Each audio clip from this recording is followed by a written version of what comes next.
1977 കാലഘട്ടത്തിൽ അന്ന് ഞാൻ കല്യാണമൊക്കെ കഴിച്ച് 74 കല്യാണം കഴിക്കുന്നത്. 74 എനിക്കൊരു ജോലി കിട്ടി.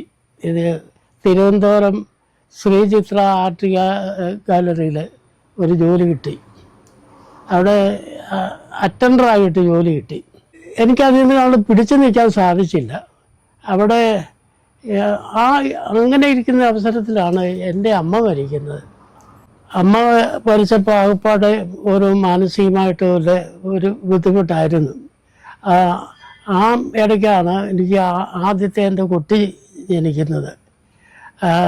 കുട്ടി ജനിച്ച് 28-ാം പോകം ആകുമ്പോഴാണ് എൻ്റെ അമ്മ മരിക്കുന്നത്. അമ്മ മരിച്ച് പിന്നെ 41 അടിയന്തരമൊക്കെ കഴിഞ്ഞ് മുറയ്ക്കാണ് എനിക്ക് ഇൻ്റർവ്യൂ കാർഡ് കിട്ടുന്നത്. അങ്ങനെ ആ ഒരു അവസരത്തിലാണ് ഞാൻ അവിടെ പോയി ജോയിൻ ചെയ്യുന്നു. പിന്നെ ആ പാടെ മാനസികമായിട്ട് ഒരു തളർന്ന ഒരവസരമായിരുന്നു. അപ്പോൾ എനിക്ക് അവിടെ കൂടുതൽ നാൾ പിടിച്ചു നിൽക്കാൻ പറ്റിയില്ല. അവിടെ താമസിച്ച് ജോലി ചെയ്ത് താമസിക്കാൻ പറ്റാത്ത ഒരു സാഹചര്യമാണ്. ഒരു വാടകയ്ക്കൊരു കെട്ടിടമൊന്നും എടുത്ത് ആ തുച്ഛ ശമ്പളത്തിൽ നിൽക്കാൻ പറ്റിയില്ല. അതുകൊണ്ട് ഞാൻ ഒരു 3 മാസത്തോളം അവിടെ നിന്നു. അത് കഴിഞ്ഞ് എനിക്ക് അവിടെ പിടിച്ചു നിൽക്കാൻ പറ്റാതെ വന്നു കഴിഞ്ഞപ്പം ഞാൻ അവിടുന്ന് റിസൈൻ ചെയ്ത് തിരിച്ചു പോന്നു. ഇവിടെ വന്ന് പിന്നെ ഞാൻ എൻ്റെ പഴയ തൊഴിൽ തന്നെ ഞാൻ ചെയ്തു പോരുമായിരുന്നു. പിന്നെ വര തന്നെ വരാം. ചെറുപ്പത്തിൽ വരയ്ക്കുമ്പോൾ ഒരു 10-14 വയസ്സുള്ളപ്പോൾ, ഏകദേശം 10-14 വയസ്സുള്ളപ്പോഴാണ് ഞാൻ വരച്ച് അയൽവക്കത്തുള്ളവരൊക്കെ എന്നെ കൊണ്ട് വരപ്പിക്കും. കാരണന്മാരുടെയൊക്കെ പടം വരപ്പിക്കും. അന്ന് സ്റ്റമ്പിങ്ങാണ് ചെയ്യുന്നത്. അത് വരച്ച ഞാൻ പൊതിഞ്ഞ് കെട്ടി ഈ വഴിയെ പോകും. അവരുടെ വീട്ടിൽ കൊടുക്കാനായിട്ട് പോകും. അപ്പം വഴിയെ പോകുമ്പോൾ ഇവിടെ ചന്തഭാഗത്തൊക്കെ ചെല്ലുമ്പോൾ അവർ കടയിലൊക്കെ ഇരിക്കുന്നവർക്കറിയാം പിന്നെ ഇത് വരച്ചോണ്ട് പോകുന്നതാണ്. എടാ ഇവിടെ ഇത് പടം ഒന്ന് ഇത് കാണിച്ചെന്ന് പറഞ്ഞാൽ അവർ വിളിച്ച് ചെന്ന് കഴിയുമ്പോൾ ഞാനിതെല്ലാം അഴിച്ച് കാണിക്കുമ്പോൾ അവർ വലിയ നല്ല അഭിപ്രായങ്ങളൊക്കെ പറയുന്നുണ്ട്. അത് കേൾക്കുമ്പോൾ നമുക്കൊരു സുഖമുണ്ട്. അത് കഴിഞ്ഞാൽ ഇത് പിന്നെയും പൊതിഞ്ഞ് കെട്ടി പിന്നെ അവരുടെ വീട്ടിൽ ചെല്ലും.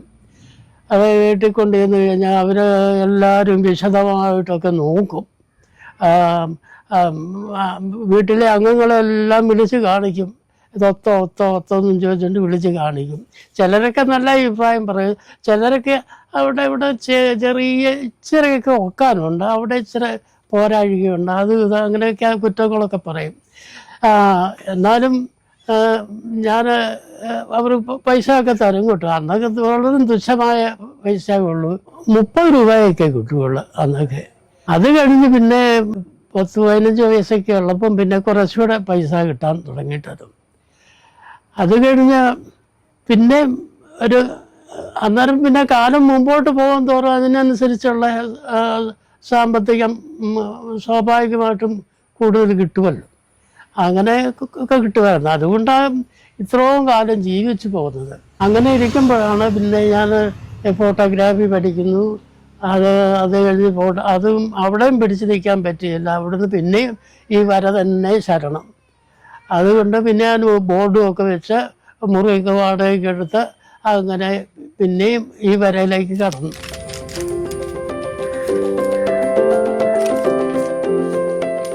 അൽഫോൻസാമ്മയുടെ ഒരു പള്ളിയുണ്ട് ഇവിടെ ഭരണങ്ങാനത്ത്. അപ്പം അൽഫോൻസാമ്മയെ പറ്റി കേട്ടറിഞ്ഞ് ഞാൻ ഒരു ഭാവനയിലൊന്ന് വരച്ചതാണ്. അൽഫോൻസാമ്മ വിവാഹം കഴിപ്പിക്കാനായിട്ട് അപ്പനും അമ്മയൊക്കെ തീരുമാനിച്ചപ്പം പുള്ളിക്ക് അത് താല്പര്യമില്ലായിരുന്നു. എന്നാൽ തീക്കകത്ത് ചാടി വികൃതമാക്കാമെന്ന് കരുതി തീക്കകത്ത് ചാടി കാലെല്ലാം പൊള്ളി കുമളച്ച്. അങ്ങനെ ഒരു രംഗമാണ് ഞാൻ എൻ്റെ ഭാവനയെ വരച്ച് ഞാൻ അവിടെ പോയി കുടമാളൂരിലാണ് വീട്. അവിടെ പോയി കണ്ടുവച്ചിട്ട് അവിടുത്തെ ആ സാഹചര്യം മനസ്സിലാക്കി കണ്ടാണ് വരച്ചത്. എന്നുവെച്ചിട്ട് ബാക്കി ഇത് എൻ്റെ ഭാവനയിൽ ചെയ്തതാണ്. ഇതും ഒരു 6x4 സൈസിലുള്ളൊരു പടം വരച്ചതാണ്. വരച്ച് കഴിഞ്ഞപ്പം മാധവത്തച്ഛന് ഇത് കാണുകയും അത് ഇഷ്ടപ്പെട്ടു. കുഞ്ഞച്ഛൻ്റെ ഒരു പഴയ ചരിത്രത്തിലുള്ള ഒരു ഭാഗം വരയ്ക്കണമെന്ന് എന്നോട് പറഞ്ഞു. പാവങ്ങൾക്കൊക്കെ ജലദാനമൊക്കെ ചെയ്യുന്ന ആളാണ് ഈ കുഞ്ഞച്ഛന്. അപ്പം ഞാനിങ്ങനെ ചിന്തിച്ചപ്പോഴും ഇങ്ങനെ ഒരു പാവങ്ങൾക്ക് കപ്പയും അരിയും ഒക്കെ ദാനമായിട്ട് കൊടുക്കുന്ന ഒരു രംഗം ഞാൻ വരച്ച് അച്ഛനെ കാണിച്ചപ്പോൾ അച്ഛന് ഇഷ്ടപ്പെട്ട് അതെടുക്കുകയും ചെയ്തു.